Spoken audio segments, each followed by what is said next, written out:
The Hindu doesn't see any fundamental division between God and the world. The world is God at play. The world is God acting. Now, how could you possibly arrive at such an idea? Very simply, when he tries to think why there is a world at all, because if you think about it, it is extraordinarily odd that there is anything. It would have been much simpler and required a great deal less energy for there to have been nothing. But here it is. And why? Well, what would you do if you were God? Or let me put it in a simpler way. Supposing that every night you could dream any dream you wanted to dream, what would you do? Well, first of all, I'm quite sure that most of us would dream all the marvelous things we wanted to happen. We would fulfill all our wishes. And we might go on that way for months. Besides, you could make it extraordinarily rich by wishing to dream 75 years in one night, full of glorious happenings. But after you had done that for a few months, you might begin to get a little tired of it. And you would say, what about an adventure tonight, in which something terribly exciting and rather dangerous is going to happen, but I'll know I'm dreaming, so it won't be too bad. And I'll wake up if it gets too serious. So you do that for a while. You rescue princesses in distress from dragons and all sorts of things. And then when you've done that for some time, you say, now let's go out a bit further. Let's forget it's a dream and have a real thrill. Ooh. And then you get, after you've done that for a while, you get more and more nerve until you sort of dare yourself as to how far out you can get.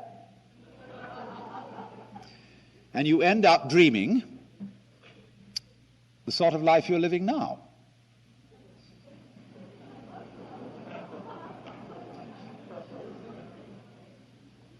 Now, why does one do that? Why would one do that? The reason, the Hindu would say, is that the basic pulse of life, the basic motivation of existence, is what we call the game of hide and seek. Now you see it, now you don't. You see, everything's based on that, because all life is vibration, pulsing. Light is a pulsation of light-darkness. Sound is a pulsation of sound-silence. Everything is going at various speeds. And in order to have, say, it's like the motion of a wave. Now, a wave consists of two pulses, the crest and the trough. You can't have crests without troughs. You can't have troughs without crests. They always go together. You can't have hide without seek. You can't have seek without hide. Just for example, you can't have here without there. Because if you didn't know where there was, you wouldn't know where here was. You can't have is without isn't. Because you don't know what you mean by is unless you also know what you mean by isn't, and vice versa. So in that way, they think that hide and seek is the fundamental game. As if the Lord, God, the Brahman as they call it, said in the beginning, get lost, man. Disappear, and I'll find you again later. And then when, the disappearance gets very far out, then the contrary rhythm begins, and the dreamer wakes up and finds out, whew, that was a relief. And then after a rest period in which everything is, of course, at peace, it starts all over again, because the spirit of adventure springs eternal. Now then, the Hindus had extremely vast ideas of space and time for their period in history, and they have the theory that the hiding part of the game goes on for 4,320,000 years, a period called a kalpa, K-A-L-P-A in Sanskrit. And then the seek part, that is to say, let me put it this way, the dreaming part, is followed by the waking part. The dreaming is the hiding, where the Godhead imagines that it's all of us. Then for another 4,320,000 years, there's a period of awakening. And then at the end of that, again begins the dream. Now the dreaming period is further subdivided into 4 stages. The first stage is the longest, and it's the best. During that stage, the dream is beautiful. The second stage is not quite so long, and it's a little unsettling. There's an element of instability in it, a certain touch of insecurity. In the third stage, which is not, again, so long, the forces of light and the forces of darkness, of good and of evil, are equally balanced, and things are beginning to look rather dangerous. And in the fourth stage, which is the shortest of them all, the negative, dark, or evil side triumphs, and the whole thing blows up in the end. But then that's like the bang in the dream, you know, when you get shot in a dream and you wake up and it was after all a dream. And so then there's a waking period before the whole thing starts again. And so the Hindus feel that behind the scene, that is to say, in reality, under the surface, you are all the actor. But behind the scenes, in the green room, you might say in the very back of your mind, in the very depths of your soul, you always have a very tiny sneaking suspicion that you might not be the you that you think you are. But you will notice, if you compute, I haven't gone into the mathematics of it, but if you do, you will find out that in this drama, the forces of the dark side are operative for 1/3 of the time, the forces of the light side for 2/3 of the time. And this is a very ingenious arrangement, because we are seeing here the fundamental principles of drama. Consider drama. Here is a stage, and out there is the audience. Now you're supposed to be in the world of reality. So let's suppose this isn't a lecture tonight, but a show. And you've come outside into the show, and you know you're real people living in the real world, but you're going to see a play, which isn't real.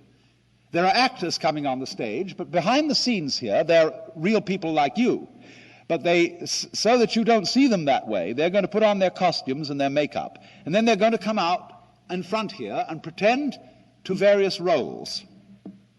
But you know, you want to be half convinced that what they're doing on the stage is real. And the work of a great actor is to get you sitting on the edge of your chair in anxiety, or weeping, or roaring with laughter, because he's almost persuaded you that what is on the stage is really happening. That is the greatness of his art, to take the audience in.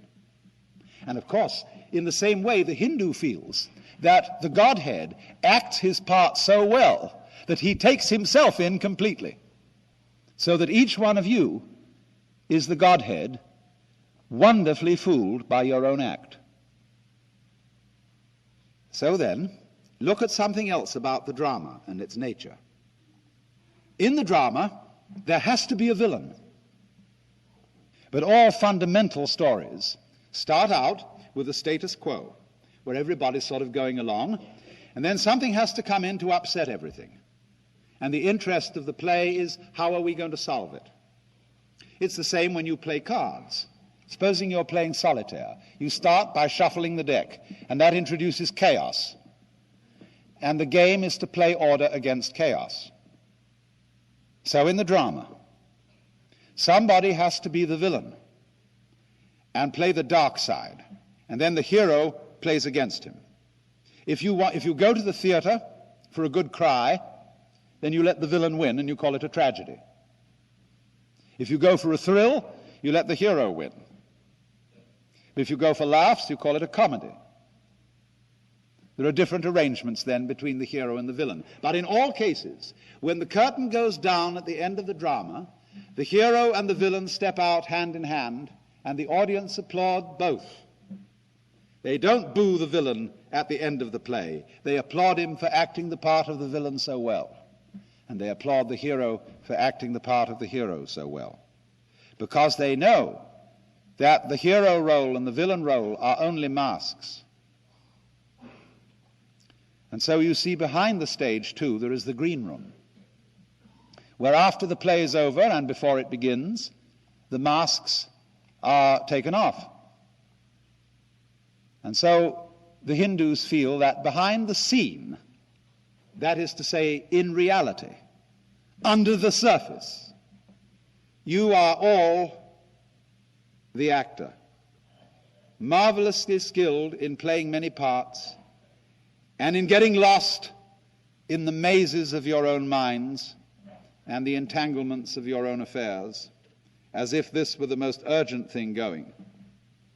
But behind the scenes, in the green room, you might say in the very back of your mind and the very depths of your soul, you always have a very tiny sneaking suspicion that you might not be the you that you think you are. The Germans call it a Hintergedanke, a thought way, way back in your head that you will hardly admit to yourself. Because, of course, you've been brought up, most of you, if you were brought up in the Hebrew Christian tradition, it would be very wicked indeed to think that you were God. That would be blasphemy. And don't you ever dare think such an idea. Which, of course, is all as it should be, because the show must go on. The next problem where they differ so sharply is, well, why have things gone wrong? Why is there evil? Why is there pain? Why is there tragedy? Now, in the Christian tradition, you have to attribute evil to something else besides God. There, God is defined as good, and he originally created the scheme of things without there being any evil in it. But there was a mysterious accident in which one of the angels, called Lucifer, didn't do what he was told. Or man, there was a fall of man. Man disobeyed. He went against the law of God. And from this point, evil was introduced into the scheme of things, and things began to go wrong, that is to say, against the will of the perfectly good Creator. Now, the Hindu thinks in a different way. He feels that the Creator, or the actor, is the author of both the good and the evil. For the reasons that I explained to you, you have to have the evil for there to be a story. And in any case, it isn't as if the Creator had made evil and made someone else its victim. It isn't like saying God creates the evil as well as the good, and poor little us are his puppets and he inflicts evil upon us. The Hindu says nobody experiences pain except the Godhead. You are not some separate little puppet which is being kicked around by omnipotence. You are omnipotence in disguise. And so there is no victim of this, no helpless, defenseless, poor little thing. Even the baby with syphilis is the dreaming Godhead. Now, this makes people brought up in the West extremely uneasy, because it seems to undercut the foundations of moral behavior and say, well, if good and evil are created by God, isn't this a universe in which just anything goes? I mean, if I'm God in disguise, surely if I realize that, I can get away with murder. Well, think it through. Didn't I point out that in the game, as the Hindus analyze it, the evil part has 1/3 of the time, and the good part has 2/3? What sort of a game do you want, anyway? You will find out, you see, that all good games, games that are worth playing and that arouse our interest, are constructed like this. If you have the good and the evil equally balanced, the game is boring. Nothing happens. It's stalemate. The irresistible force meets the immovable object. On the other hand, if it's all good, and there's hardly any evil, or maybe just a weeny little bit of a fly in the ointment, it also gets boring. Just in the same way, for example, supposing you knew the future and could control it perfectly, what would you do?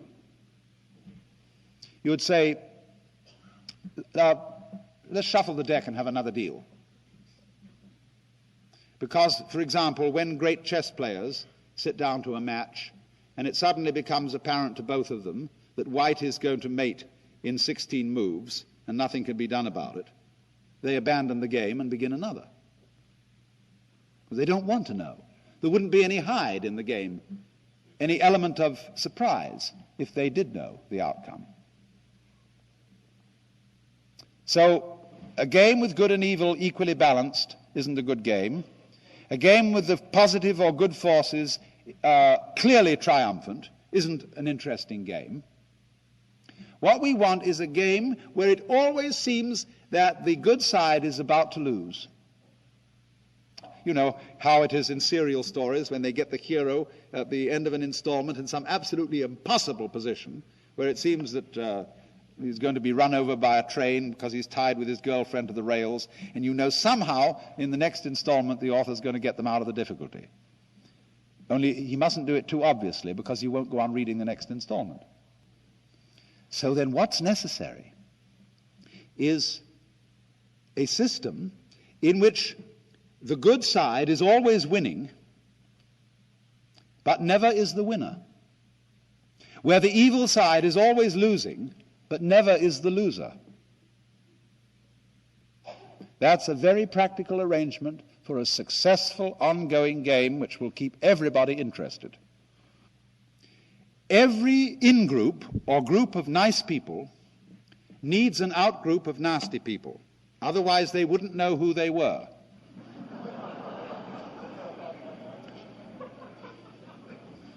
So you have to love your enemies in this sense, regard them as highly necessary, and to be respected chivalrously.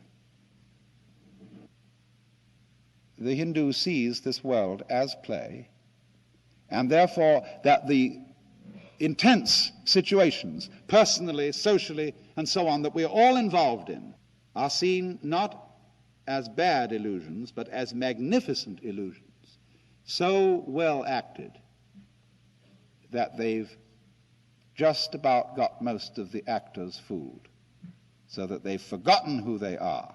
And man thinks of himself, when he's been fooled, as a little creature that comes into this world, which is all strange and foreign, and he's just a little puppet of fate. And he's forgotten that the whole thing has at its root the self, which is also yourself.